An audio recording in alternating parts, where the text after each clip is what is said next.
नमस्कार, मैं हूं शरद द्विवेदी और हमारी खास पेशकश देश के नाम मोदी का पैगाम, इसमें आपका बहुत स्वागत है। पैमाना न्यू नॉर्मल तय कर दिया है। पहला, भारत पर आतंकी हमला हुआ तो मुंह तोड़ जवाब दिया जाएगा। हम अपने तरीके से अपनी शर्तों पर जवाब देकर रहेंगे। हर उस जगह जाकर कठोर कार्रवाई करेंगे जहां से आतंक की जड़ें निकलती हैं। दूसरा, कोई भी न्यूक्लियर ब्लैकमेल भारत नहीं सहेगा। न्यूक्लियर ब्लैकमेल की आड़ में पनप रहे आतंकी ठिकानों पर भारत सटीक और निर्णायक प्रहार करेगा। तीसरा, हम आतंक की सरपरस्त सरकार और आतंक के आकाओं को अलग अलग नहीं देखेंगे। आपने सुना, महत्वपूर्ण बातें कही उन्होंने। 3 संदेश बहुत साफ उन्होंने दिए हैं। पहला संदेश है कि हमने ये जो कार्रवाई की है, मुंहतोड़ जवाब दिया है अपने तरीके से और अपनी शर्तों पर। हमने ये एक्शन लिया है, इसमें कोई दबाव नहीं, कोई प्रेशर नहीं। दूसरी बात उन्होंने बहुत महत्वपूर्ण कही, न्यूक्लियर ब्लैकमेल भारत नहीं सहेगा। किसी भी स्थिति में हम न्यूक्लियर ब्लैकमेल की स्थिति नहीं सहेंगे। दूसरा, आतंकी और आतंक परस्त सरकार, ये एक ही सिक्के के 2 पहलू हैं और इनको भी हम टॉलरेट नहीं करेंगे, क्योंकि ये दोनों एक ही सिक्के के 2 पहलू हैं। उन्होंने जैसा कहा कि हम विश्व समुदाय को भी बता देना चाहते हैं कि हम पाकिस्तान से सिर्फ बात करेंगे आतंक के मसले पर और पाक ऑक्युपाइड कश्मीर के मसले पर। यानी 2 ही बिंदु रहेंगे। जब तक पाकिस्तान से जब भी चर्चा होगी तो मुद्दे सिर्फ 2 रहेंगे, आतंकवाद और पाक ऑक्युपाइड कश्मीर। और साफ किया उन्होंने कि अभी ये जो कॉन्फ्लिक्ट है इसको ख़त्म नहीं किया गया है, सिर्फ स्थगित किया गया है। ऑपरेशन सिंदूर का भावनात्मक तरीके से उन्होंने इसका पूरा खाका पेश करते हुए कहा कि ये भारत की नीति का हिस्सा है। जिन आतंकियों ने भारतीय महिलाओं के माथे का सिंदूर छीना, हमने उन्हें बता दिया कि अगर सिंदूर की तरफ हाथ बढ़ा तो हम क्या कर सकते हैं। और आज आतंकवाद को लेकर जो कार्रवाई भारत की हुई है, 7 मई से लेकर जो आरंभ हुई, वो ये बताती है कि हमने क्या किया। 100 से ज़्यादा आतंकी मारे गए, कई बहुत ऐसे ड्रेडेड आतंकियों को हमने धूल मिट्टी में मिला दिया। उन्होंने कहीं ना कहीं बुद्ध पूर्णिमा के साथ शांति की भी बात की और भारत की जो पोजीशनिंग है उसका भी जिक्र किया। और उन्होंने कहा कि भगवान बुद्ध ने हमें शांति का रास्ता दिखाया, लेकिन शांति भी शक्ति से होकर गुजरती है। शांति के लिए भी व्यक्ति का शक्तिशाली होना बहुत आवश्यक है। आखिर बुद्ध ने भी राजपाट का जीवन छोड़ा था, जिसके लिए बहुत गहरी शक्ति की आवश्यकता है, तब वो शांति के, आत्म शांति के मार्ग की तरफ वो बढ़े। तो बहुत महत्वपूर्ण बात उन्होंने की है। और चलिए एक बार हम फिर सुनवाते हैं कुछ महत्वपूर्ण बातें जो प्रधानमंत्री ने कही। बहावलपुर और मुरिद के जैसे आतंकी ठिकाने एक प्रकार से ग्लोबल टेररिज्म की यूनिवर्सिटीज रही है। दुनिया में कहीं पर भी जो बड़े आतंकी हमले हुए हैं, चाहे 9/11 हो, चाहे लंदन ट्यूब बॉम्बिंग हो या भारत में दशकों से जो बड़े बड़े आतंकी हमले हुए हैं, उन सब के तार कहीं ना कहीं आतंक के इन्हीं ठिकानों से जुड़ते रहे। चलिए अब इसी को जरा और डिकोड करने के लिए जो मेहमान हमारे साथ हैं हम उनकी तरफ रुख करते हैं। मेरे साथ भोपाल स्टूडियो में हैं ब्रह्मदीप अलूने जी, विदेश मामलों के जानकार हैं, पूरे समय हमारे साथ गहराई से विश्लेषण के लिए जुड़े रहे। युवा कांग्रेस नेता आनंद जाट जी हैं, स्पोक्स पर्सन हैं, उनका बहुत स्वागत करता हूं। साथ ही हमारे साथ हैं major general retired doctor Rajesh Chhaba, जिनके इनलाइटेंड कमेंट हमें भविष्य देखने के लिए इस पूरे कॉन्फ्लिक्ट के दौरान हमारी बहुत मदद करते रहे, मैं उनका स्वागत करता हूं। और साथ ही बीजेपी के सीनियर लीडर और पूर्व विधायक यशपाल सिंह सिसोदिया जी भी हमारे साथ हैं, उनका भी मैं स्वागत करता हूं। सबसे पहले अलूने सर, आपकी टिप्पणी के साथ मैं आगे बढ़ना चाहूँगा। महत्वपूर्ण बात यह है कि अभी समाप्ति नहीं हुई है, भारतीय सेना को फ्री हैंड है और पाकिस्तान से दो ही मसलों पर बात होगी। पाकिस्तान ऑक्युपाइड कश्मीर एजेंडा बहुत साफ है और आतंकवाद समाप्त करने को लेकर। और इसके पहले जैसा उन्होंने अपनी महत्वपूर्ण बातें कही हैं कि हम अपने तरीके से और अपनी शर्तों पर हमने कार्रवाई की है पाकिस्तान के खिलाफ, न्यूक्लियर ब्लैकमेल नहीं हम झेलेंगे और आतंकी सरकार और आतंक परस्त सरकार को भी हम नहीं बर्दाश्त करेंगे। इन सारे मसलों पर आपकी एक क्विक कमेंट सर आपका। जी देखिए शरद जी, जो ऑपरेशन सिंदूर है उसके बाद कार्रवाई के बाद जो घटनाक्रम हुआ है और पीएम के जो भाषण है उसका इंतज़ार पूरा देश कर रहा था और बहुत कम समय में बहुत सारगर्भित, सटीक और बहुत ही विचारोत्तेजक चीज़ें उन्होंने कही है।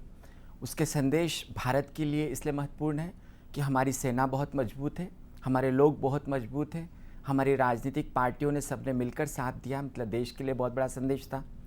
पाकिस्तान को बहुत स्पष्ट कहा है कि हम आतंक के साथ आतंक के आकाओं को भी जोड़ेंगे। स्पष्ट संदेश है कि भारत जैसे आतंकवादी वैसे ट्रीट करने वाली आने वाले समय में वहाँ की सेना को और वहाँ के शीर्ष सत्ता को बहुत बड़ा संदेश है। पीएम ने चीन से भी कहा है, चीन को भी संदेश है इसमें, क्योंकि चीन इस लाइन पर चलता है कि शक्ति बंदूक की नली से निकलती है। हमारे पीएम ने कहा कि शांति भी, जो शांति का मार्ग है वो भी शक्ति से निकलता है। मतलब चीन को भी संदेश दे दिया है, दुनिया को भी संदेश दिया है कि हम परमाणु ब्लैकमेल से डरने वाले नहीं हैं।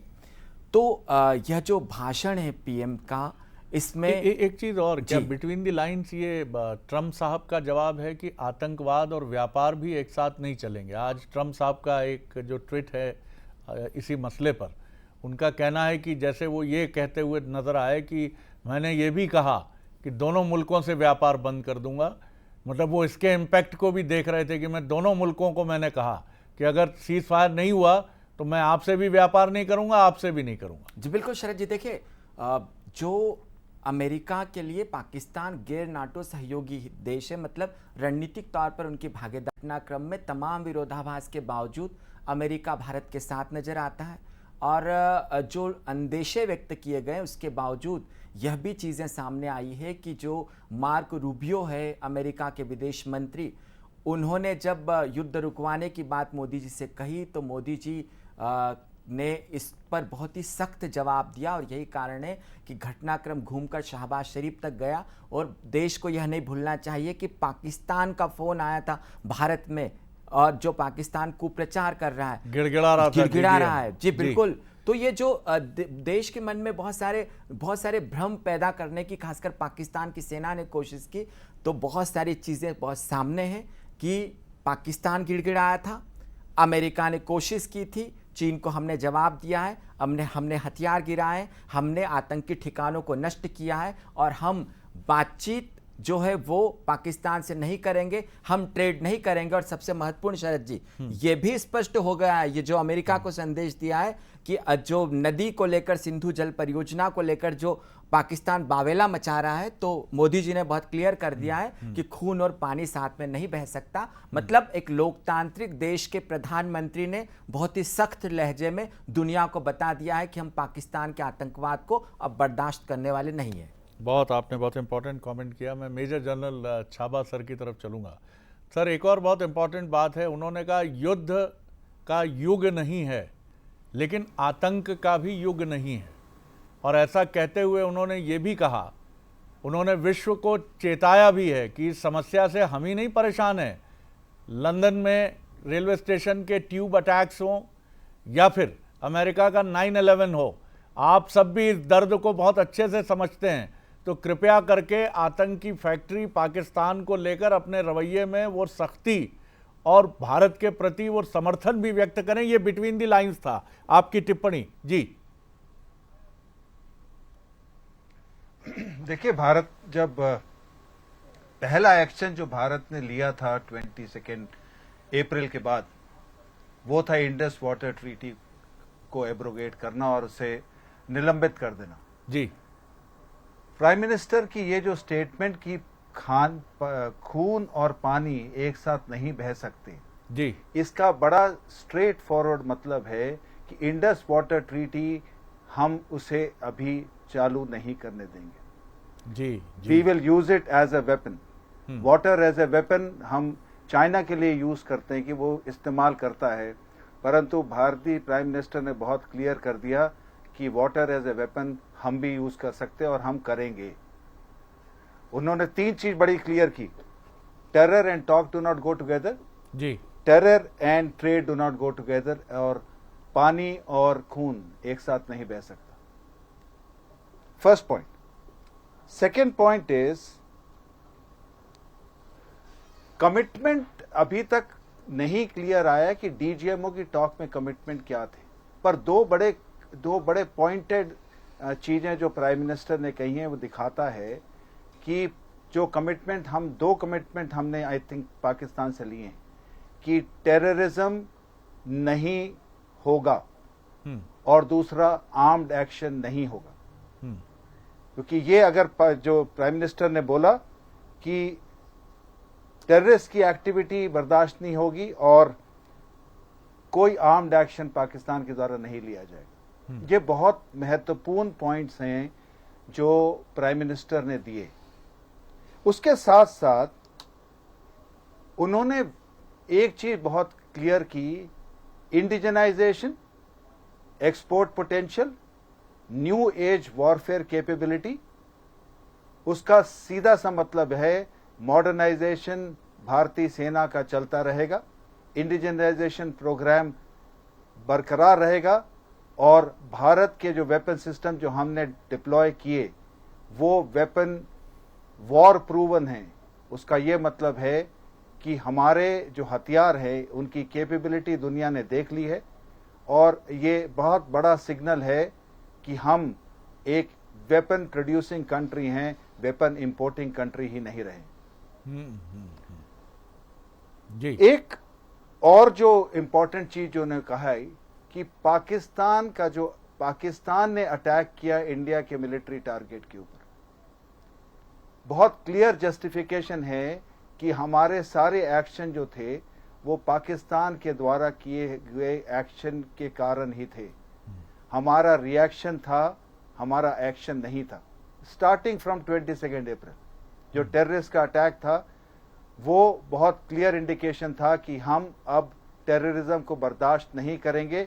और सबसे बड़ी बात जो उन्होंने कही है, न्यू नॉर्मल, एक वर्ड उन्होंने यूज किया था, न्यू नॉर्मल जी, and new red lines. New normal का सीधा सा मतलब है कि जो हमारा थ्रेशोल्ड है टेररिज्म के खिलाफ वो इतना लो हो गया है कि हम जहां चाहेंगे, वो ने ये भी वर्ड किया, हम जहां चाहेंगे जब चाहेंगे।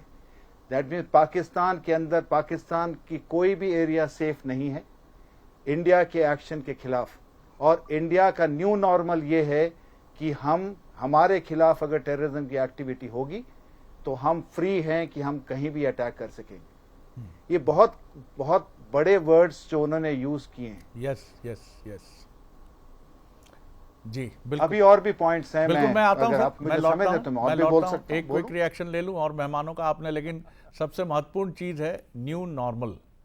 ये शब्द नए शब्द हैं, आप इनको कूटनीति में भी शामिल कर सकते हैं और इसको आप इस तरह भी देख सकते हैं कि जिनके मायने बहुत विस्तृत हैं। तो न्यू नॉर्मल जो है ये बताता है, इसका दूसरे संदर्भ में आप ये भी समझ सकते हैं कि ये ज़ीरो टॉलरेंस है। अगर आपने कहीं भी कुछ भी किया तो हम कहाँ तक चले जाएंगे, you cannot imagine mister Pakistan. आप क्या अंदाज़ा नहीं लगा सकते कि हम कैसा और क्या जवाब देंगे, क्योंकि हमने आपको बता दिया कि पूरे पाकिस्तान तक हमने, जब नूर खान एयरबेस तक हम पहुंच गए हैं जहां से 10 किलोमीटर दूर आपके एटॉमिक इस्टेब्लिशमेंट्स हैं, तो फिर आप कहां सुरक्षित हैं। आनंद जी एक क्विक कमेंट आपका, फिर मैं यशपाल जी की तरफ चलूंगा। लेकिन मुझे लगता है कि आज हम जिस मुद्दे पर हैं उस मुद्दे पर केंद्रित रहेंगे और किसी भी राजनीतिक बयानबाजी से अगर हम हटकर राष्ट्रहित में, और देश का प्रधानमंत्री है, किसी दल का नहीं है, हम उस पर बात करेंगे तो मुझे लगता है कि, और आपने, कांग्रेस ने जो देश की पुरानी 135 साल पुरानी पार्टी है, उसने इसको समझा है और इसी एटीट्यूड को लेकर आगे बढ़ी है। जी, एक कांग्रेसमैन होने के नाते और भारत का नागरिक होने के नाते मैं ये बात बहुत गर्व और खुशी के साथ कहता हूँ कि हमारी सेना ने जो आक्रामक प्रतिक्रिया दी, उससे हम सबका सीना गर्व से चौड़ा होता है और भारतीय सेना के शौर्य की जितनी तारीफ़ की जाए वो कम है। और मैं हमेशा भारतीय सेना के साथ खड़ा हूँ, मेरी पार्टी खड़ी है। देश की सरकार कोई फ़ैसला लेना चाहती है, उन सारे फैसलों पर हम सरकार के साथ मौजूदा दौर में खड़े हुए हैं। लेकिन प्रधानमंत्री जी का संबोधन सुना, बहुत सारी चीज़ें उन्होंने क्लियर करने की कोशिश की, लेकिन कुछ सवाल शरद जी अभी भी अनुत्तरित हैं जो भारत के नागरिक के तौर पर मुझे पूछना चाहिए। ठीक है, आपने कहा कि राजनीतिक कार्यकर्ता होने के नाते आप आज राजनीति मत कीजिए, मैं राजनीति नहीं करना चाहता, लेकिन सवाल तो है कि जब आप लोग बता रहे हैं कि पाकिस्तान डीजीएमओ स्तर की बातचीत में गिड़गिड़ाया कि हमसे टॉक कर लो, सीज़ फायर कर लो, तो ये सारे जो पॉइंट हैं, इन सारे पॉइंट पर किन शर्तों पर आपने समझौता किया वो उजागर कर देते। आपके पास बहुत बड़ा मौका था क्योंकि पूरा देश टकटकी लगाकर 8 बजे सुन रहा था। एक बात। दूसरी बात यह है कि भारत और पाकिस्तान जब आपस में बात कर रहे थे तो ऐसे समय में जो अमेरिका के राष्ट्रपति हैं वो सरपंच बनकर पंचायत सुलझाने में, निपटाने में क्यों लगे थे? उनका ट्वीट जो है उसको खंडन करने की भारत सरकार ने कोशिश क्यों नहीं की? जब उन्होंने कहा कि सीज़ फायर हो गया है, तो सीज़ फायर अमेरिका करेगा या भारत और पाकिस्तान करेंगे? तो ये बहुत सारे प्रश्न हैं। प्रधानमंत्री जी 2 सर्वदलीय बैठकें हुई, उसमें नहीं गए। और आज मैं भाजपा के प्रवक्ता की प्रेस कॉन्फ्रेंस भी शरद जी देख रहा था, उसमें उन्होंने दावे किए कि भारतीय सेना ने ये कर दिया, भारतीय सेना ने वो कर दिया। ठीक है, हम सारी बातें मानने को तैयार हैं, लेकिन भारत सरकार आधिकारिक तौर पर कहने की बजाय भाजपा के मंच से क्यों कहलवा रही है ये बात? भारत सरकार की तरफ से ये स्टेटमेंट क्यों नहीं आना चाहिए कि हमने इतने बेस कैंप खत्म कर दिए हैं, इतने आतंकी मार दिए हैं, इतने अधिकारी मार दिए हैं? जी, भाजपा का प्रवक्ता क्यों कर रहा है? मैं रिएक्शन लेता हूं यशपाल जी के, लेकिन मुझे लगता है एक तो समझौता अभी नहीं हुआ है, ये सिर्फ एक सीज़ फायर है और वो भी कभी भी समाप्त हो सकता है अगर पाकिस्तान ने कोई भी बेवकूफ़ी, कोई भी गलती की। और मुझे लगता है कि 2 दिन से जो हमारे डीजीएमओ और उनके साथ सुपर सीनियर लेवल के तीनों सेनाओं की इकाई के जो प्रमुख अधिकारी हैं, वो भी मुझे लगता है कि फर्स्ट ऑफ इट्स काइंड है। तो भारत सरकार की तरफ से और भारत की सेना की तरफ से वो जवाब दिया गया है। बहरहाल यशपाल जी, आपका रिएक्शन और कुछ प्रश्न भी जो आनंद जी ने खड़े किए हैं, आप चाहें तो उनका भी जवाब दे सकते हैं। जी देखिए शरद जी, आज की इस डिबेट में, आज के विषयों में आदरणीय डॉक्टर राजेश छाबा जी ने, आदरणीय ब्रह्मवती जी ने, आपने स्वयं ने, प्रधानमंत्री नरेंद्र मोदी जी ने जो राष्ट्रीय नाम संदेश दिया है, उस संदेश के बाद जो प्रमुख चीजें वो कह रही गई, जो प्रमुख चीजें सामने आई है, कमोबेश आज प्रधानमंत्री नरेंद्र मोदी जी का जो राष्ट्र नाम संबोधन था, देखिए मैंने भी एक चीज नोट करी शरद जी, इसलिए कि राष्ट्र के नाम का संबोधन हो रहा है, उसमें क्या चीज निकल करके आई है, ये आपके लोकप्रिय चैनल बंसल के माध्यम से अगर आम लोगों तक जाएगी तो हम भी उसकी स्टडी करके बैठे, क्योंकि आज का जो विषय था उस विषय को लेकर के माननीय प्रधानमंत्री नरेंद्र मोदी जी ने, जैसा अभी आया बात करके क्या होगा, तो आतंकी हमले का मुंहतोड़ जवाब दिया जाएगा। प्रधानमंत्री जी ने इस बात को दोहराया है और अपनी शर्तों पर होगा, जो कुछ होगा वो भारत की अपनी शर्तों पर होगा, किसी की मेहरबानी पर नहीं होगा। माननीय प्रधानमंत्री जी ने स्पष्ट तौर पर कहा है आतंकवाद के आका और आतंकवाद की सरपरस्ती करने वालों को कटघरे में प्रधानमंत्री जी ने खड़ा किया है और ये अलग अलग इनको नहीं मापेंगे, ये प्रधानमंत्री नरेंद्र मोदी जी ने कहा है। जैसा कि आदरणीय राजेश जी ने भी कहा है, मैं भी इस चीज को दोहराऊंगा कि इस सारे संघर्ष में जो भारत की सेनाओं ने जो भारत के हमारे जो मेड इन इंडिया जो हमने जो हथियारों का निर्माण किया, उनके हथियारों की प्रमाणिकता शरद जी सिद्ध हुई है। बहुत बड़ी बात कही है माननीय प्रधानमंत्री नरेंद्र मोदी जी ने कि यह युग युद्ध का नहीं है, लेकिन यह युग आतंक का भी नहीं है। पाक आतंकवादियों को खाद और बीज दे रहा है, खाद और पानी दे रहा है, ये प्रधानमंत्री नरेंद्र मोदी जी ने कहा। और उन्होंने ये भी कहा है कि पाक इस बात को समझ ले कि आप आतंकवाद को खाद और पानी दे रहे हैं, यह पाक को ही खतरा होगा, एक पाक भी इसका सामना करेगा। देखिए, जहां तक प्रधानमंत्री नरेंद्र मोदी जी की एक एक बात, पानी और खून एक साथ नहीं बह सकते हैं, ये इतनी बड़ी बात कही है। और पाक से बात होगी शरद जी तो सिर्फ एक विषय पर होगी, पाक को लेकर के और आतंक पर ही टिप्पणी होगी। किसी भी सूरत में माननीय प्रधानमंत्री नरेंद्र मोदी जी देश की जनता को यह संदेश देने में सफल हुए हैं कि यह जो बात सामने आई है वो स्थगित किया गया है और पाक की गतिविधियों को कसौटी पर मापा जाएगा। ये हम नहीं कह रहे हैं शरद जी, प्रधानमंत्री नरेंद्र मोदी जी ने कहा है। और अब कोई भी आतंकवादी हमला अगर होता है तो उसको युद्ध की श्रेणी में माना जाएगा। आतंक के साथ कोई समझौता नहीं। प्रधानमंत्री नरेंद्र मोदी जी ने पूरे विश्व को आज ये संदेश दे दिया है कि आतंकवाद से कौन कौन से देश अछूते रहे हैं और इसकी जो पाठशाला है, इसका जो आतंक का जो अड्डा है, उसको नेस्तनाबूद करने में भारत के सैनिकों ने सफलता प्राप्त की है। प्रारंभ में भी मोदी जी ने सैल्यूट किया है और अंत में भी सेना को सैल्यूट किया है। अर्धसैनिक बलों तक को उन्होंने याद किया है, बीएसएफ को भी उन्होंने याद किया है और पूरे देशवासियों की एकता और सारे राजनीतिक दलों को भी उन्होंने धन्यवाद दिया है और इस बात को आगे बढ़ाया है कि देश के इस संकट के दौर में सारी राजनीतिक पार्टियों ने उनका साथ दिया है। शरद जी, आज प्रधानमंत्री नरेंद्र मोदी जी की बातों ने स्पष्ट कर दिया है कि किसी भी सूरत में भारत आतंकवाद को स्वीकार नहीं करेगा। जी जी अलूने साहब, एक चीज जिसकी तरफ मेजर जनरल छाबा सर ने हम सबका ध्यान खींचा, न्यू नॉर्मल का एक सहज अर्थ में अगर मैं इसको आपको समझाने की कोशिश करूं तो न्यू नॉर्मल का मतलब है जो पहले नहीं होता था लेकिन अभी बहुत सामान्य हो गया, which is a very common nowadays, but पहले ये बड़ा अनयूजुअल माना जाता था। इसको थोड़ा और इलॉबरेट करें। क्या उन्होंने ये बताया कि हम जो कुछ कर रहे हैं ये न्यू नॉर्मल है? आप इसको पहले देखेंगे तो शायद आपको लगेगा ऐसा तो होता नहीं था, इट इज़ क्वाइट अनप्रेसिडेंटेड, ये क्या हो गया।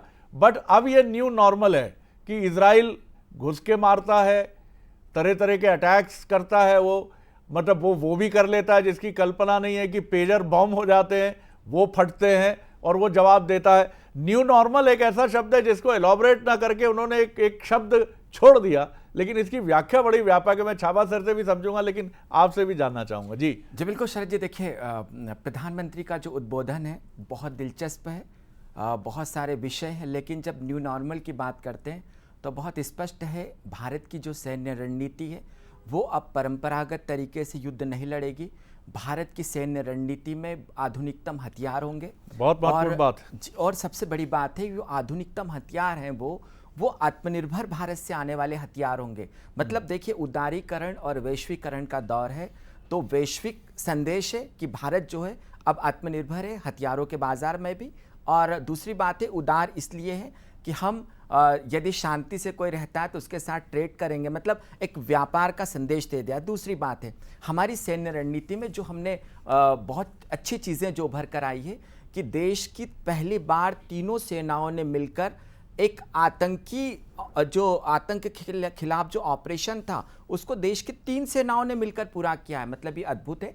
और सबसे बड़ी बात है कि इस आतंक के ढांचे को नष्ट करने के लिए हम किसी हद तक जा सकते हैं। इसका मतलब है कि जो आतंक का ढांचा है उसको हम बहुत ही आक्रामक तरीके से नष्ट कर देंगे। और यहाँ पर जो सबसे बड़ा संदेश है कि परमाणु जो ब्लैकमेल करता रहा है उससे निपटने के लिए भारत की बहुत जो सेना है वो पूरी तरीके से तैयार है। ठीक वैसा ही है जैसा ईरान अक्सर इजराइल को धमकी देता है, इसके बावजूद इजराइल ने ईरान के अंदर घुसकर उसके कई ठिकानों को नष्ट किया और ईरान के परमाणु ठिकाने को भी नष्ट किया है। तो भारत ने संदेश दिया है कि भविष्य में भारत पाकिस्तान में घुसकर उसके परमाणु संयंत्रों को भी निशाना बना सकता है। और मैं फिर इसको छाबा साहब से समझूंगा। सर, न्यू नॉर्मल को तो आप थोड़ा एलॉबरेट कीजिएगा ही। क्या इसका ये भी अर्थ है कि जिस तरह अमेरिका एबटाबाद आके और उठा के ले जाता है पूरे परिवार के साथ अटैक करता है ओसामा बिन लादेन पर और ले जाकर समुद्र में मछलियों के हवाले कर देता है, वो ताबूत ऐसा कहा जाता है कि समुद्र में छोड़ दिया गया था। जो सील अमेरिका की सबसे ड्रेडेड जो सेना का हिस्सा है, सील की ऑपरेशन की कार्रवाई थी। दूसरा, जिस तरह रूस यूक्रेन पे अटैक करता है और जिस तरह से इजराइल अटैक करता है हमास के ऊपर, तो आप ये समझ लें कि न्यू नॉर्मल का क्या ये अर्थ है कि आप करें तो वो कार्रवाई है और हम करें तो वो क्या है? फिर आप डोंट क्वेश्चनेबल, हमें प्रश्नों के दायरे में मत लाइए।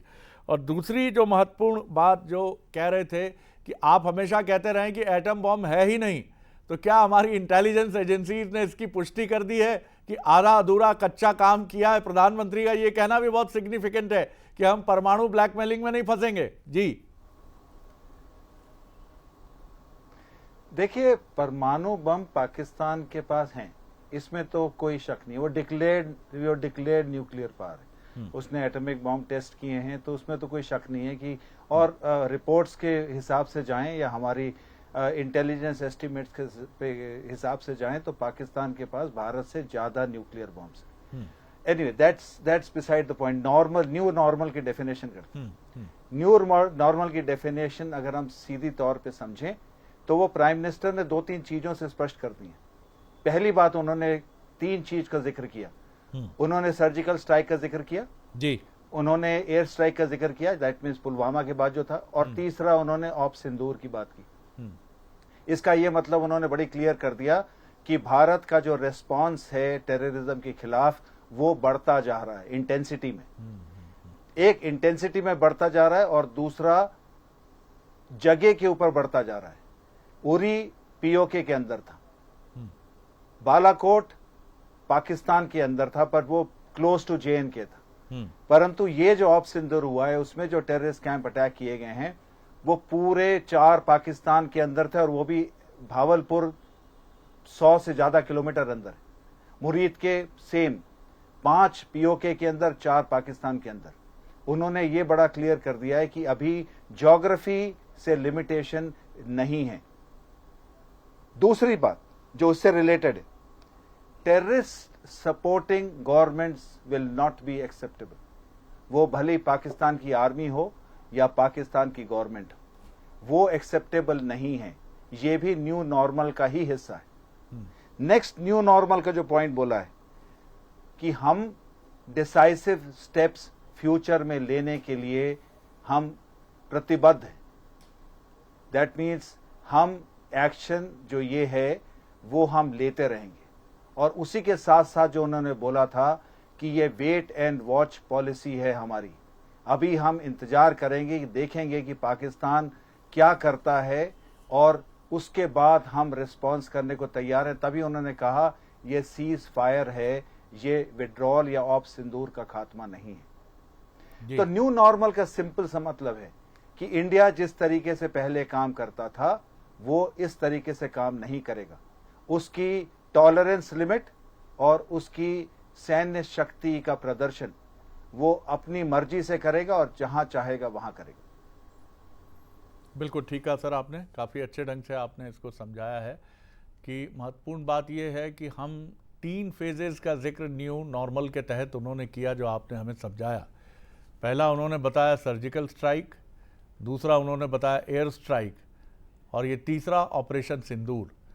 और ये चीज़ें उन्होंने कहा कि अब इससे आगे भी कुछ हो ही सकता है। 2 मेहमान छत्तीसगढ़ से हमारे साथ हैं, वरिष्ठ पत्रकार राजनीतिक विश्लेषक राम अवतार तिवारी जी, और बीजेपी के सीनियर लीडर पूर्व विधायक श्रीचंद सुधरानी जी भी हमारे साथ हैं, उनका भी स्वागत करता हूं। एक छोटा कमेंट उनका भी। तिवारी साहब, एक बहुत संक्षेप में आपका कमेंट, वक्त हमारे पास सीमा में है, तो आप दोनों मेहमानों का एक छोटा छोटा कमेंट लूँगा मैं।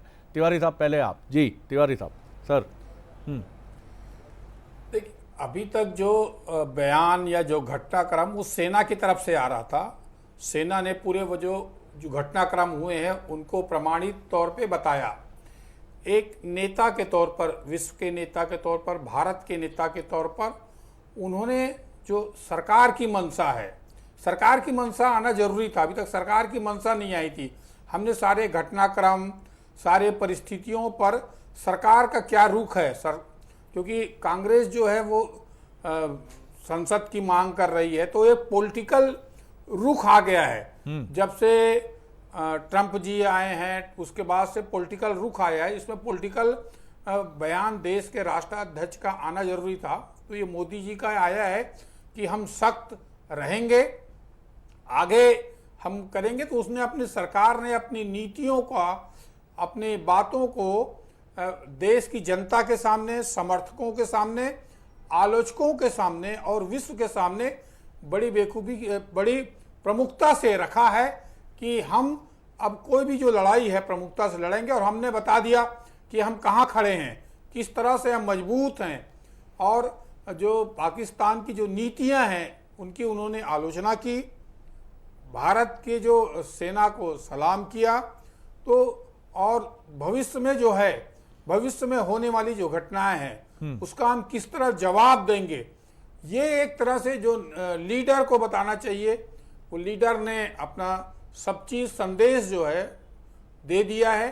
अब जनता को, जो कुछ लोग सोशल मीडिया में या अनेक तरीके से जो बातें अलग अलग तरीके से आ रही थी, उन बातों का भी जवाब है ये कि भारत अब मजबूती के साथ पूरे लड़ेगा आतंकवाद के खिलाफ, आतंकवाद गतिविधियों के खिलाफ।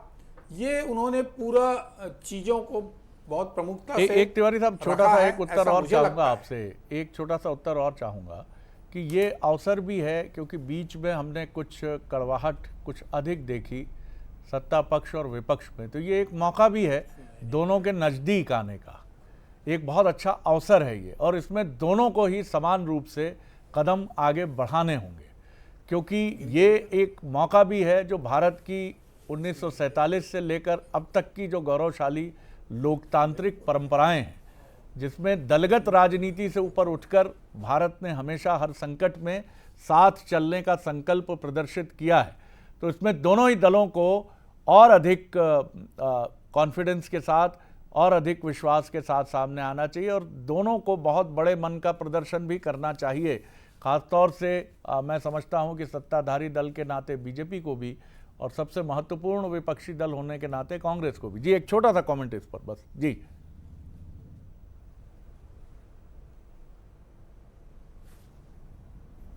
चलिए, मुझे लगता है मेरा सवाल सुन नहीं पाए। जी जी शरद जी, हाँ, जो जिस तरह से भारत बहुत मजबूती के साथ लड़ा है, अपनी सारी स्थितियों को विश्व के सामने रख दिए हैं। पाकिस्तान को किस तरह की, पाकिस्तान क्या कर रहा है उन्होंने वो रखा है, और पूरे घटनाक्रम के बाद चलिए मैं एक बड़ी खबर आपको बता दूं। इस वक्त जो बड़ी खबर आ रही है वो ये है कि दोनों देशों के डीजीएमओ सीज फायर का उल्लंघन न करने पर सहमत है। हमने तो किया नहीं, पाकिस्तान ने किया तो हमने जवाब दिया, लेकिन ये बड़ी खबर है इस वक्त की कि दोनों मुल्कों के डीजीएमओ की जो बातचीत हुई है उसका एक सार सूत्रों के हवाले से ये निकल कर सामने आ रहा है कि सीज फायर का उल्लंघन नहीं किया जाएगा। तो इससे इस बात को बल मिलता है कि पाकिस्तान अब उसकी अक्ल ठिकाने लग गई है और वो समझ रहा है चीज़ों को कि भैया हमने को क्या करना है और क्या नहीं करना है। तो ये बड़ी बात है, एक अच्छी बात है। श्रीचंद सुंदरानी सर, एक छोटा कमेंट आपका, फिर आनंद जी की तरफ और सिसोदिया साहब की तरफ चलूंगा मैं जी। देखिए, प्रधानमंत्री जी ने राष्ट्र के नाम संबोधन में एक बात साफ कही कि पानी और खून एक साथ नहीं बहेंगे, और ऑपरेशन सिंदूर स्थगित हुआ है, समाप्त नहीं हुआ है। दूसरी बात उन्होंने कहा कि युद्ध के रास्ते हमेशा खुले रहेंगे अगर पाकिस्तान अपनी आदत नहीं छोड़ेगा, पाकिस्तान अपने व्यवहार को नहीं बदलेगा तो उसको युद्ध का सामना करना पड़ेगा। 2 दिन में, जिस 2 दिन के कार्रवाई में सेना ने जितनी क्षति पाकिस्तान को पहुंचाई है, निश्चित रूप से 2 दिन 3 दिन और मिल जाते तो शायद हिंदुस्तान के नक्शे से पाकिस्तान, पूरे विश्व के नक्शे से पाकिस्तान आउट हो जाता। लेकिन युद्ध किसी के भी पक्ष में नहीं होता। हम निश्चित रूप से जीतते। हमारी सेना इतनी गौरवशाली सेना है, वो पाकिस्तान पे पूरा विजय प्राप्त करती। लेकिन कहीं न कहीं हमारे देश में भी बहुत सारी चुनौतियां थी, आर्थिक चुनौतियां आती, महंगाई बढ़ती या अन्य बहुत सारे कारण होते जो हम तेजी से विश्व गुरु बनने की दिशा में आगे बढ़ रहे हैं, कहीं न कहीं उसमें भी थोड़ा सा ब्रेक लगता। और निश्चित रूप से युद्ध किसी के भी हित में नहीं होता, लेकिन अगर पाकिस्तान अपनी आदतों को नहीं सुधारेगा तो प्रधानमंत्री जी ने खुले शब्दों में कहा है कि हम युद्ध के रास्ते खुले रखें। जी जी, आनंद जी। मैं बहुत छोटी सी बात कहना चाहता हूं। मेरे पास आज सुबह दिसंबर 2023 में अमित शाह जी ने संसद में बोला था, सीज फायर के नुकसान बताए थे कि 1948 में अगर 3 दिन और युद्ध चल जाता तो जो पीओके हमसे गया है वो वापस ले लिया जाता। इस सीज फायर को अचानक जब भारतीय सेना ने बढ़त हासिल कर ली थी, क्यों किया गया? और अभी 1 घंटे पहले जो है अमेरिका के राष्ट्रपति ने अपने देश को संबोधित किया, उसमें कहा कि मैंने भारत पाकिस्तान का युद्ध रुकवा दिया है। तो मैं ये समझता हूं कि यहाँ पर सरकार को स्थितियां क्लियर करना चाहिए। और मैं कांग्रेस का प्रवक्ता होने के नाते नहीं पूछ रहा हूं ये बात, ये भारत के जिम्मेदार नागरिक होने के नाते एक लोकतांत्रिक सरकार से ये सवाल पूछना चाहता हूं कि इस पर देशवासियों को स्थिति स्पष्ट की जानी चाहिए सरकार की तरफ से। और चाहे हमारे नेता आदरणीय राहुल गांधी जी हों या खड़गे जी हों, उन्होंने पूरा समर्थन जब दिया है सरकार को, तो क्या अभी आप ही कह रहे थे कि दोनों एक-एक कदम बढ़ाएं तो दोनों साथ आ सकते हैं, दोनों के बीच जो कड़वाहट है पक्ष और विपक्ष के बीच वो खत्म हो जाएगी। तो क्यों ना संसद का विशेष सत्र बुलाकर प्रधानमंत्री जी इन सारी स्थितियों को क्लियर कर देते? निश्चित तौर पर मुझे लगता है कि अभी देर नहीं हुई है। अभी 7 तारीख से लेकर आज 12 तारीख तक घटना चक्र बहुत तेजी से चला है, और मुझे लगता है कि इस घटना चक्र के बीच में आज प्रधानमंत्री का आना, यानी 1 दिन के बाद, क्योंकि अभी एक टेम्परेरी सीज फायर की स्थिति है और जो DGMO दोनों बैठे हैं उनकी बात से ये भी राय बनी है कि हम कोई भी अभी इसका वायलेशन नहीं करेंगे। तो अब हमारे पास ये एक ब्रीदिंग स्पेस है कि हम उन एक्टिविटीज़ को आगे बढ़ाएं जो एक्टिविटीज़ राजनीतिक दलों को उनके साथ बैठकर उनको अवगत कराना, उनके क्वेश्चंस पर बात करना। और जहाँ तक रही बात है तो बिटवीन द लाइंस इसमें बहुत सारी चीज़ें हैं जो मेरे ख्याल से सवाल बहुत सारे लोगों के मन में है। बहुत स्पष्ट है ये बात कि ये लड़ाई समाप्त नहीं हुई है, ये सिर्फ एक टेम्परेरी एक जगह हम रुके हैं। सिर्फ पाकिस्तान जैसे ही उसकी आदत है तो क्या वो फिर कोई काम करेगा, और करेगा तो अब की बार ऑपरेशन सिंदूर, सेना ने भी कहा कि ऑपरेशन जारी है, और सेना ने तो और स्पष्ट कहा कि हम युद्ध भूमि में हैं अभी। जी अलोने सर। जी बिल्कुल शरद जी, देखिए सबसे पहले तो एक बात बहुत स्पष्ट हो जाना चाहिए कि DGMO director general of military operation 2 देशों के जब बात करते हैं, इसका मतलब है कि यहाँ से सैन्य कार्रवाई जो है उसको रोक दिया गया है। अब राजनीतिक संवाद के बारे में सोचा जाएगा, मतलब दोनों देशों के राजनीतिक संवाद यहाँ से शुरू हो सकते हैं। तो कोई भी जब युद्ध होता है तो वो अंततः रुकता है। दूसरी बात यह है कि कोई भी जब युद्ध होता है तो उसकी कुछ न कुछ मध्यस्थता होती ज़रूर है। 1965 में रूस ने किया था, 1971 में भी किया था। मतलब 2 दुश्मनों को जब एक मेज पर बिठाना है तो इसको लेकर हमारे मन में कोई भ्रम नहीं होना चाहिए कि कोई मध्यस्थ बीच में आया क्यों। और तीसरी बात जो सबसे महत्वपूर्ण बात है, इस युद्ध के बाद यदि पाकिस्तान से राजनीतिक संवाद होता है तो वो इसलिए अच्छा है क्योंकि मोदी जी ने यहाँ पर पाकिस्तान की जनता को भी संदेश दिया है कि वे आतंक के साथ आगे नहीं चल सकते। और निश्चित तौर पर पाकिस्तान की जनता जो या वहाँ पर रहने वाले बहुत सारे लोग हैं वो चाहते हैं कि भारत के साथ व्यापार हो, वो चाहते हैं कि उनके देश में लोकतंत्र हो। और पाकिस्तान जिस प्रकार से आंतरिक विद्रोह से अभी जूझ रहा है तो वहाँ के लोग एक तभी हो सकते हैं जबकि वहाँ पर सेना को खारिज करके लोकतंत्र स्थापित किया जाए। तो मोदी जी ने अपनी बातों के जरिए पाकिस्तान की जनता में भी सेंध लगाई है। ये हमारी बहुत बड़ी कूटनीतिक विजय है। जी, और एक और महत्वपूर्ण बात है, मुझे लगता है उसकी तरफ भी बराबर ध्यान रहना चाहिए। न्यू नॉर्मल जो पहले नहीं होता था लेकिन अब बहुत सामान्य है, ये कहकर भारत ने ये बताने की कोशिश की है कि पानी इसके पहले रोका नहीं गया। शायद वो माना जाता था कि ऐसा नहीं करना चाहिए। आज से 30 साल 45 साल पहले और पहले ये माना जाता था कि ऐसा करना उचित नहीं होगा। लेकिन चीन जब अपनी झील का इस्तेमाल भारत के पूर्वोत्तर इलाकों में बाढ़ के लिए और चुनौती देने के लिए करता है, जिसको वाटर बम कहा जाता है, तो भारत भी अब उस तरफ बढ़ा है। तो बहुत तौर तरीके बदले हैं। यशपाल जी, एक क्विक कमेंट, फिर डॉक्टर राजेश छाबा की तरफ चलूंगा। जी हाँ, देखिए शरद जी, एक तो आपने स्वयं ने कह दिया कि किस प्रकार से पाक की जो एक छोटा कमेंट इस पर भी आपका चाहूंगा, जो आनंद जी ने बात उठाई, क्या अब पॉलिटिकल डायलॉग या विशेष सत्र और ये सारी प्रक्रिया भी बीजेपी शुरू कर सकती है? इस पर भी एक छोटा कमेंट आपका।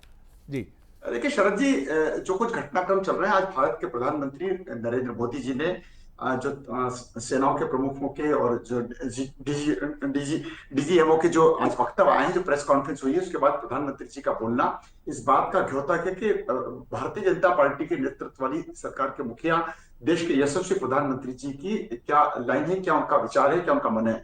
और जहां तक आदरणीय छाबा जी ने और आदरणीय हमारे अलू ने जो बात कही है, और आपने स्वयं में प्रश्न करके आपको बहुत अच्छा लगा, मैं उसके लिए धन्यवाद देना चाहता हूँ। न्यू नॉर्मल की डेफिनेशन को बहुत अच्छे से आदरणीय दोनों हमारे विषय विशेषज्ञों ने बताया। लेकिन इसमें एक चीज मैं और जोड़ना चाहूंगा, आतंक के आका और उसकी सरपरस्ती करने वाली सरकार, ये भी एक न्यू नॉर्मल के तौर पर देखा जा सकता है। और आतंकियों के शव, आतंकवादियों के जो शव थे, जो जनाजे थे, उसमें सेना की उपस्थिति और उन लोगों की उपस्थिति को भी प्रधानमंत्री नरेंद्र मोदी जी ने कोड किया है। ये भी न्यू नॉर्मल की जो डेफिनेशन आदरणीय मेजर जनरल रिटायर्ड श्री छाबा जी ने की है और आदरणीय अलू ने जी की है, उसको मैं आगे बढ़ाने की बात कर रहा हूँ। जहां तक सत्र की आपने बात कही है, अभी सत्र के का कोई विषय नहीं होता, क्योंकि जब सारी चीजें सामने, आपने अभी कहा है कि जिस प्रकार से पाकिस्तान ने सीज फायर का उल्लंघन किया, हमने सर्वदलीय बैठक तो मुझे लगता है निकट भविष्य में हो सकती है। आप ठीक कह रहे हैं। सर्वदलीय बैठक तो अभी दो बार भी हो गई है शरद जी। सर्वदलीय बैठक तो होती ही होना ही चाहिए उनकी, और रक्षा मंत्री जी ने उसकी अध्यक्षता करी है। जी जी जी मैं डॉक्टर राजेश छाबा साहब की तरफ चलूंगा। सर, एक और जो इसमें महत्वपूर्ण बात समझ में आती है कि आतंक के खिलाफ अब सेना जवाब देगी, जो मैं समझ पाया जितना। यानी ये जो बात हमने कही है कि अब आतंक को हम युद्ध से जवाब देंगे, उसका यानी सेना जवाब देगी। ये भी एक पहली बार मौका है कि अगर कोई आतंकी कार्रवाई होगी तो उसमें मिलिट्री का इन्वॉल्वमेंट ज़रूर होगा, जो पाकिस्तान की दिल दहला देने वाली बात है, क्योंकि बड़ी अच्छी सेना है उनकी, ऐसा दावा उनका भी रहता है और स्ट्रैटेजिस्ट भी करते हैं। दुनिया की एक ऐसी सेना है जो बड़ी अच्छी सेना है, लेकिन कोई युद्ध नहीं जीत पाई अभी तक। जी जी देखिए, जो एक बहुत बड़ी बात जो प्रधानमंत्री जी ने कही वो ये था कि zero tolerance is good for the world. जी, और ये पूरे दुनिया को ये जीरो टॉलरेंस पॉलिसी एक्सेप्ट करनी पड़ेगी अगर वो बेहतर फ्यूचर की तरफ जाना चाहते हैं। ये एक्चुअली आप देखें तो ये जो इजराइल पॉलिसी अडॉप्ट करता है, एग्जैक्टली सेम पॉलिसी की जो बात है वो भारतीय प्राइम मिनिस्टर ने आज की। ये बात पहले इतने स्पष्ट तौर पे नहीं की गई थी। अलूने सर ने एक बात की थी, न्यूक्लियर ब्लैकमेल। उन्होंने ना केवल न्यूक्लियर ब्लैकमेल की बात की, उन्होंने कहा कि जो टेररिस्ट एक्टिविटीज न्यूक्लियर ब्लैकमेल के अम्ब्रेला में पहले पाकिस्तान करता था, वो एक्सेप्टेबल नहीं है। उसके बाद एक और जो बड़ी बात उन्होंने कही, उन्होंने यूनिटी की कॉल की, कंट्री की यूनिटी के बारे में बात की। उन्होंने जो डीजीएमओ की बात की कि डीजीएमओ के पास हमारे डीजीएमओ के पास पाकिस्तान के डीजीएमओ को कॉल आया, ये ध्यान में रखने वाली बात है कि पहला कॉल जो डीजीएमओ का आया था, पाकिस्तान के डीजीएमओ का, वो सुबह 9:15 बजे आया था, जिसे भारतीय डीजीएमओ ने उठाया नहीं था। और 9:45 के बाद डिसाइसिव एयर स्ट्राइक्स की गई और भारतीय सेना के डीजीएमओ ने कॉल जो पिकअप किया था वो दोपहर के 1:30 बजे किया था और उसके बाद सीज फायर का सोचने के बारे में बोला था और 3:30 बजे पाकिस्तान के डीजीएमओ का फिर से कॉल आया था। उसके बाद ही सीज फायर एक्सेप्ट किया गया। 9:15 से लेके 3:30 बजे तक भारतीय सेना ने जितने एयर अटैक्स किए हैं वो मैक्सिमम उस दौरान किए हैं। ये बहुत बड़ी बड़ी चीजें हैं जो अगर आप समय को ध्यान दें, और प्राइम मिनिस्टर ने इस बात का जिक्र किया कि डीजीएमओ हमारे डीजीएमओ के पास आए, 3 बार आए वो, और तीसरी बार जाके हमने एक्सेप्ट किया। वो समय जो 9:15 से 3:30 बजे का था उसे हमने इस्तेमाल किया कि पाकिस्तान को दिखाया दिया जाए कि तुम्हारा कोई भी एयरफील्ड, कोई भी न्यूक्लियर एस्टैब्लिशमेंट, आपका नूर खान की जो बात कर रहे हैं, उनके न्यूक्लियर कमांड अथॉरिटी वहां लोकेटेड है 10 किलोमीटर दूर। न्यूक्लियर कमांड अथॉरिटी के ऊपर भी अटैक किया जा सकता है। I will not be very surprise कि actually attack nuclear command authority के ऊपर भी हुआ हो। वो ना तो पाकिस्तान बोलेगा और ना शायद इंडिया बोलेगा। बिल्कुल बिल्कुल, ये बड़ी इंपॉर्टेंट बात है और ये सही बात है कि हमने उस समय का इस्तेमाल एयर अटैक्स के लिए किया और पाकिस्तान को दहलाने के लिए किया। ये भारतीय सेना का स्वभाव और चरित्र भी है।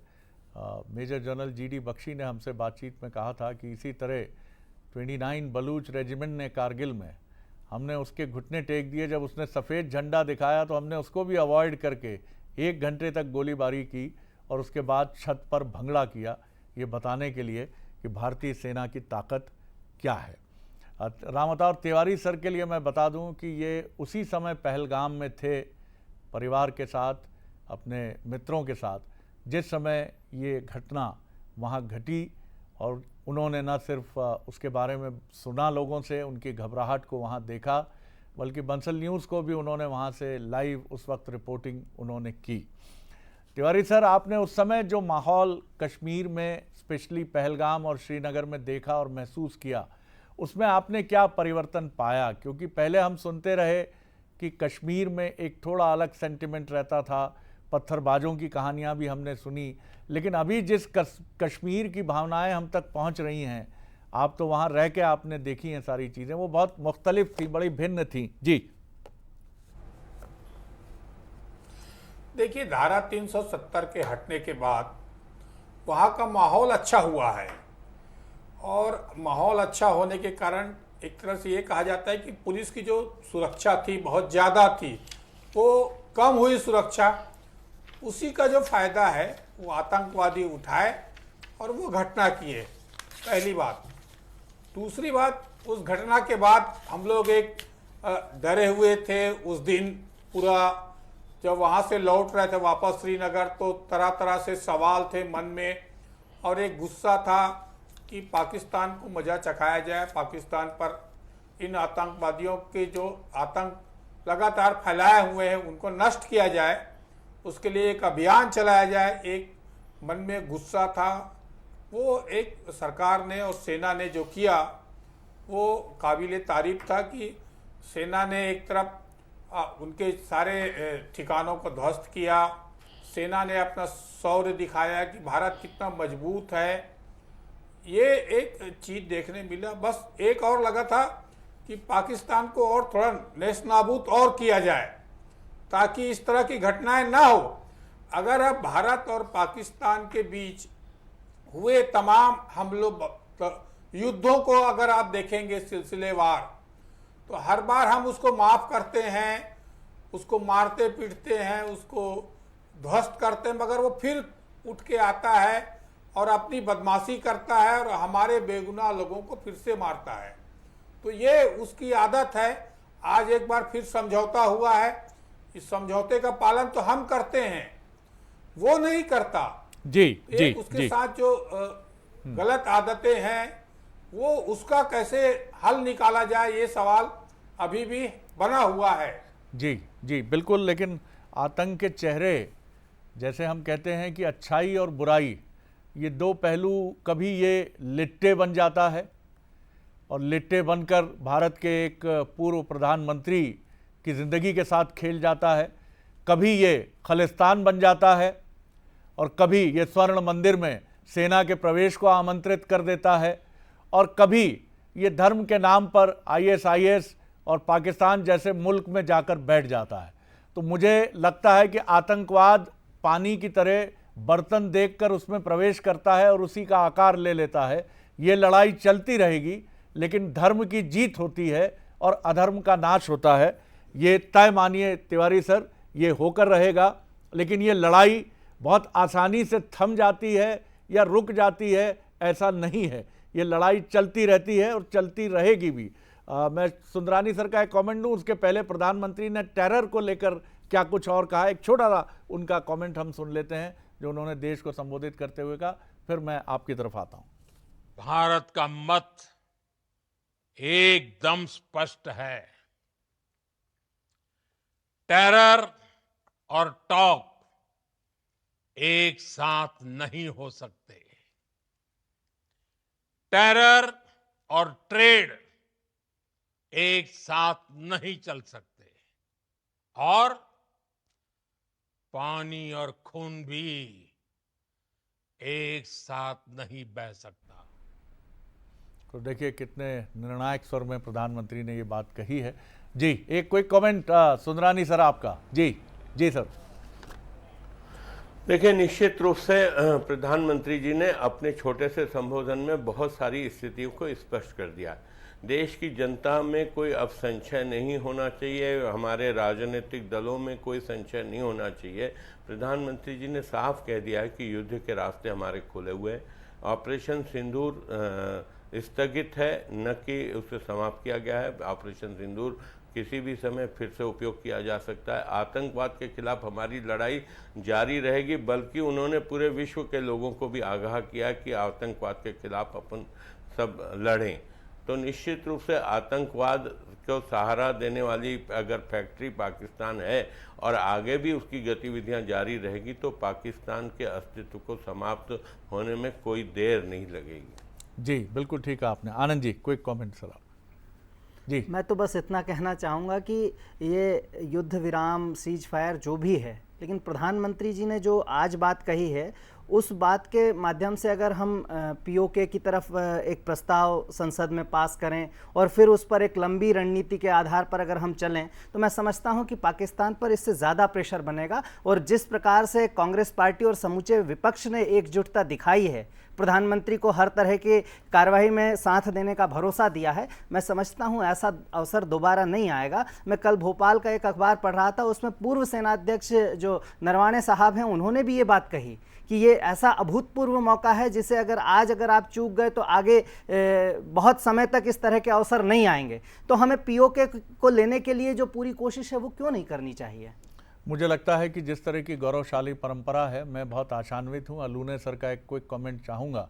मुझे लगता है हो सकता है सरकार पूर्व परंपराओं की तरह सोच रही हो कि कांग्रेस के किसी सीनियर लीडर को UNO में इस मसले पर भारत के रिप्रेजेंटेशन के लिए भेजा जाए। भारतीय प्रतिनिधिमंडल का नेतृत्व तो कांग्रेस का वो लीडर करे। ये हमारी परंपरा का हिस्सा रहा है और इस परंपरा से मुझे नहीं लगता कि कोई भी सरकार और कोई भी दल, और आज भी वो आत्मीयता है, आज भी वो बात है। और मुझे प्रधानमंत्री का वो पहला वक्तव्य भी याद है, जब सदन की ड्योढ़ी को प्रणाम करते हुए, दंडवत करते हुए उन्होंने कहा था कि इस देश के निर्माण में सभी का योगदान है। मैं उन सारे दलों के नेताओं और उनके प्रमुखों का इस समय स्मरण कर रहा हूँ। तो ये सारी चीज़ें मुझे लगता है कि हम अपनी लोकतांत्रिक व्यवस्थाएं जो बहुत गहरी हैं, आज दुनिया में मैं बेचक गर्व से ये बात कह सकता हूँ कि हम कभी लड़खड़ाए नहीं। हमारे यहाँ सत्ता का हस्तांतरण एकदम शांतिपूर्वक होता है। माफ़ कीजिए, अमेरिका तक में नहीं होता। ट्रंप साहब के समर्थन में सड़कों पर भीड़ उतरी थी, पत्थर हाथ में लिए थे, हिंसा की घटनाएं हुई, पाकिस्तान की तो बात ही क्या करें। लेकिन भारत में कितनी शांति से सत्ता का ट्रांसफॉर्मेशन होता है, ये हमारी परंपरा है। अरुण सर। देखिए शरद जी, सबसे पहले तो बिल्कुल आपने सही कहा कि हमारे मूल्य और आदर्श जो है उनका अटल जी ने भी 1971 में इंदिरा जी की तारीफ की थी और उसकी अभी भी मिसाल दी जाती। लेकिन इस समूचे जो घटनाक्रम में जहां भारत खड़ा है और जहां मोदी जी की जो रणनीति उसको समझने के लिए यदि आपकी अनुमति हो तो मैं कुछ घटनाएं बताना चाहता हूं। बिल्कुल बिल्कुल, संक्षेप में जल्दी से। जी देखिए, भारत के पहले प्रधानमंत्री नेहरू जी, उनकी नीतियां आदर्शवादी थी और चूंकि देश स्वतंत्र हुआ था तो आदर्शवाद की ओर चले, लेकिन उसके परिणाम 1962 में खराब साबित हुए। उसके बाद लाल बहादुर शास्त्री ने थोड़ा सा समय लिया, लेकिन प्रधानमंत्री जब इंदिरा गांधी बनी तो वो आदर्शवाद से थोड़ी सी अपनी नीतियों को यथार्थवाद की लाई जब रूस से हमारी रक्षा संधि हुई और वही निर्णायक हुआ 1971 में। इसके बाद राजीव गांधी आए, मनमोहन सिंह आए, तो दुनिया में बहुत बदलाव आए। अटल बिहारी वाजपेयी आए, उन्होंने भी वो भी नियंत्रण और संतुलन की नीति पर चलते रहे।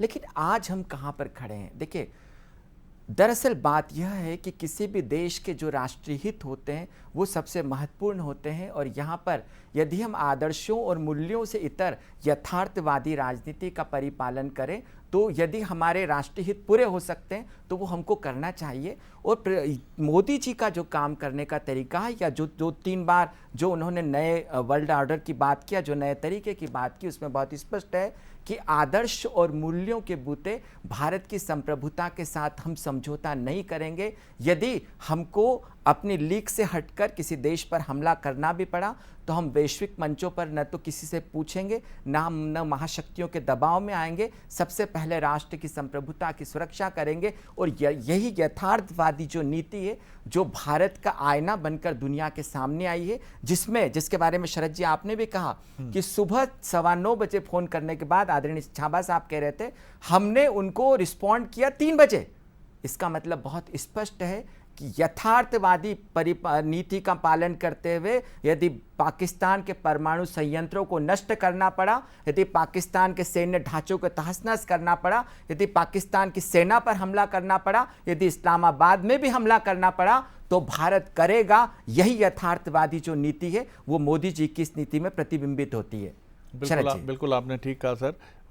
छाबा सर, मैं जो देख रहा था, मैं थोड़ी अमेरिका की भूमिका पर आप सब भी जो कहना चाहें इस पे टिप्पणी वो भी आमंत्रित रहेगी, लेकिन मैं आपसे भी थोड़ा समझना चाहूँगा कि ट्रम्प साहब कह रहे हैं अपने ख़ास अंदाज में, जो उनका ख़ास अंदाज है कि मैंने दोनों देशों से कहा कि खूब जम के व्यापार करेंगे, बहुत अच्छा व्यापार करेंगे, अगर लड़ोगे तो व्यापार नहीं करेंगे, और फिर इन्होंने युद्ध बंद कर दिया। ये उनका कहना है।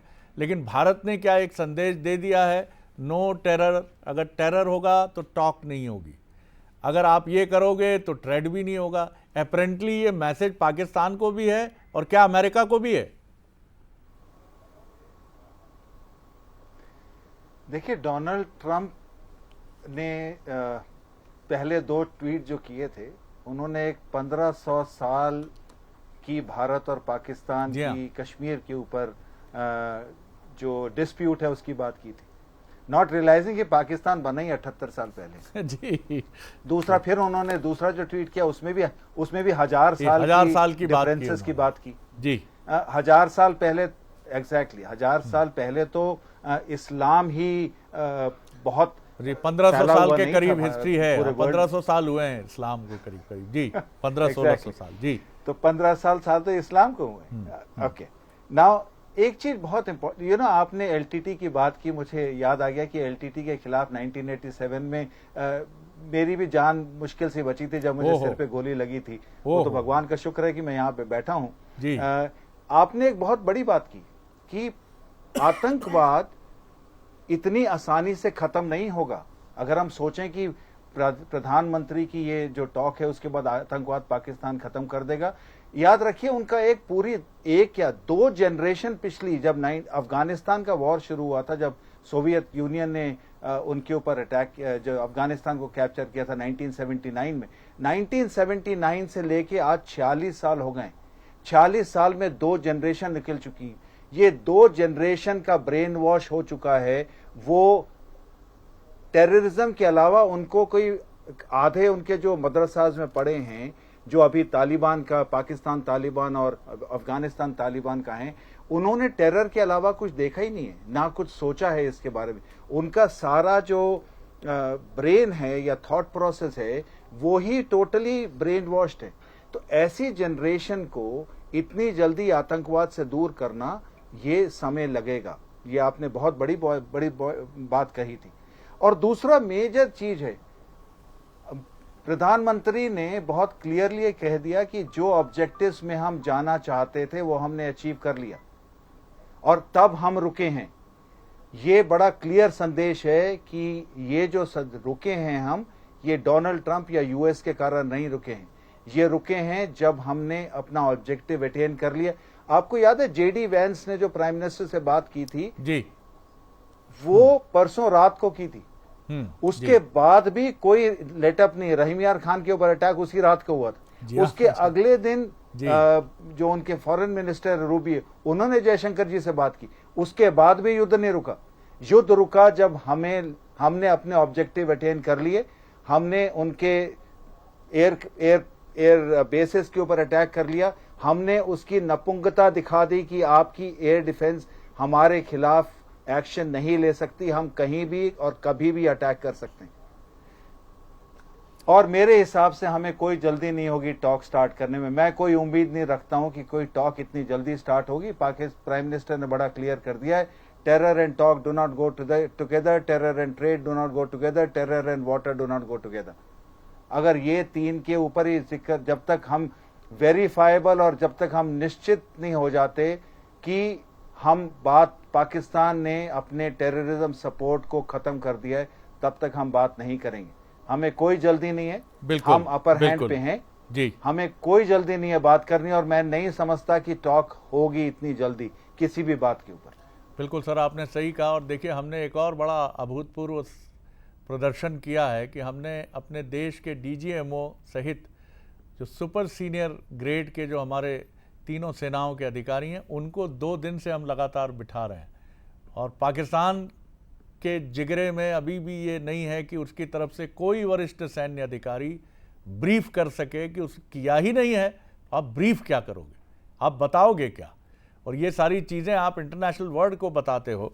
एक छोटी सी आपको 2 तस्वीरें हम दिखाते हैं कि वहाँ से शरीफ साहब ने भी कोशिश की बात करने की, लेकिन ऐसी डाउन बॉडी लैंग्वेज थी कि आप देखकर समझ जाएंगे कि कैसे बेदम और किस बेमन से वो एड्रेस कर रहे हैं। और एक तरफ हमारे प्रधानमंत्री हैं, कूल, काम, कंपोज्ड, आत्मस्वाभिमान से भरा चेहरा और स्पष्ट संदेश। जल्दी से देख लीजिए, फिर मैं फाइनल कमेंट्स लूँगा। हमारी ये कार्रवाई उस बोसीदा नजरिए के खिलाफ थी जो इंसान दुश्मनी, जारहियत, मजहबी जनून और तासुब पर कायम है। ये हमारी गैरत और असूलों की फतह है। हमने दुश्मन के साथ वही किया जो एक बावकार कौम को ज़ेब देता है। भारत का मत एकदम स्पष्ट है। टेरर और टॉक एक साथ नहीं हो सकते। टेरर और ट्रेड एक साथ नहीं चल सकते। और पानी और खून भी एक साथ नहीं बह सकता। एक की आंखों में असर्टिवनेस है भारत के प्रधानमंत्री, और एक की आंखों में गम है। कल क्या होगा नहीं मालूम, क्या किया जा सकता है नहीं मालूम। झूठ कैसे मन से कोई बोल सकता है, कितना भी बड़ा कलाकार क्यों ना हो, वो कभी भी उसमें वो आत्मा शामिल नहीं कर सकता। एक क्विक कमेंट लूँगा मैं सिसोदिया जी का, फिर अपने दोनों मेहमानों की तरफ चलूंगा। जी सर, एक बहुत जल्दी, कम वक्त है मेरे पास जी, 10 सेकंड। देखिए शरद जी, पीओके के बारे में अगर कोई दल या कोई संस्था अगर बोलती है तो भारतीय जनता पार्टी ने जनसंघ के दौर से लेकर के आज तक, हमें वो नारा आज भी याद है, डॉक्टर श्यामा प्रसाद मुखर्जी कहा करते थे, जहां डॉक्टर श्यामा प्रसाद मुखर्जी का जहां बलिदान हुआ शरद जी, हम कहते थे जनसंघ के दौर से लेकर के भारतीय जनता पार्टी के जहां हुए बलिदान मुखर्जी, वो कश्मीर हमारा है। और अभी राष्ट्र के नाम के संबोधन में प्रधानमंत्री नरेंद्र मोदी जी ने साफ कहा है कि पाक से बात होगी तो पीओके से को लेकर के होगी और आतंक पर ही बात होगी। ये बात स्पष्ट होती है कि भारत के प्रधानमंत्री, यशस्वी प्रधानमंत्री, बिल्कुल भारत बिल्कुल की सैन्य शक्ति को लेकर बिल्कुल आपने सही कहा, सही कहा। और छाबा साहब ने इसको एलॉबरेट कर दिया है कि अभी कोई टॉक होने ही वाली नहीं, क्योंकि मियाँ पाकिस्तान पहले कहेंगे कि सिंधु का पानी छोड़ दीजिए भाई साहब, फिर वो ये कहेंगे कि भैया और भी चीज़ें जो हैं वो रिलैक्स कर दीजिए भाई साहब, और ये सब हम करने वाले नहीं हैं। तो टॉक वो पीओके पे क्या बात करने आएंगे हमसे? वो क्या आतंकवाद पे क्या चेहरा लेकर आएंगे? आज ये भी एक बड़ा हैरत पैदा करने वाला एक कि पूरी दुनिया भी पहलगाम की, बारसान घाटी की बात नहीं कर रही। भारत ने अटैक क्यों किया भाई? उसको करना पड़ा, उसने पहल नहीं की। आपने हमारे स्वाभिमान को ललकारा और जाके कहा कि देश के प्रधानमंत्री को बताओ, वो जो पिट्ठू थे, आतंक का पिट्ठू लेकर आए थे, ये कोई क्या वो कोई पटकथा लिख रहे थे? जी एक सुंदरानी सर, एक कोई कमेंट आपका। जी देखिए, निश्चित रूप से हम लोग आशान्वित हैं, आने वाला कल हमारा है निश्चित रूप से, और पाकिस्तान अपनी गलतियों को दोहराएगा और पाकिस्तान को हम छोड़ेंगे नहीं, हमारी सरकार छोड़ेगी नहीं, हमारी देश की जनता और हमारी सेना जी सब मजबूत स्थिति में है और उस मजबूत स्थिति से हम पाकिस्तान को सबक सिखाएंगे। बिल्कुल ठीक है सर, अब माफ़ी चाहूँगा, मैं आगे नहीं बढ़ा पाऊँगा, लेकिन आप सबके बहुत ही इनलाइटेंड कमेंट्स थे।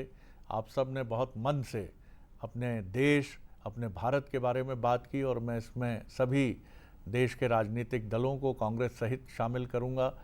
बिल्कुल ठीक बात है, एक लोकतांत्रिक व्यवस्था में प्रश्न पूछने का अधिकार है, लेकिन कांग्रेस ने भी उस शालीनता को, उस गरिमा को ध्यान में रखा है, और ये बहुत ज़रूरी है, क्योंकि ये उम्मीद हम पाकिस्तान से नहीं कर सकते, जहां बलूचिस्तान गुर्रा रहा है, जहां खैबर पख्तूनवा गुर्रा रहा है, जहां पर तहरीक इंसाफ पार्टी के कार्यकर्ता अपने देश का झंडा सड़क पर फेंक के अपनी पार्टी का झंडा लेकर कह रहे हैं कि इमरान खान को निकालेंगे और इनको शरीफ साहब को, शहबाज शरीफ साहब को फेंक देंगे।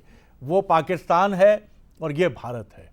ये भारत की परंपरा है कि हम सारे मतभेद भुला देते हैं। जो प्रधानमंत्री ने भी कहा, कश्मीर से कन्याकुमारी तक भारत पूरी ताकत के साथ खड़ा है, और यही भारत की शक्ति है, जिसको लेकर कहा गया है कि कुछ बात है जो हस्ती मिटती नहीं हमारी, सदियों रहा है दुश्मन दौरे जहां हमारा।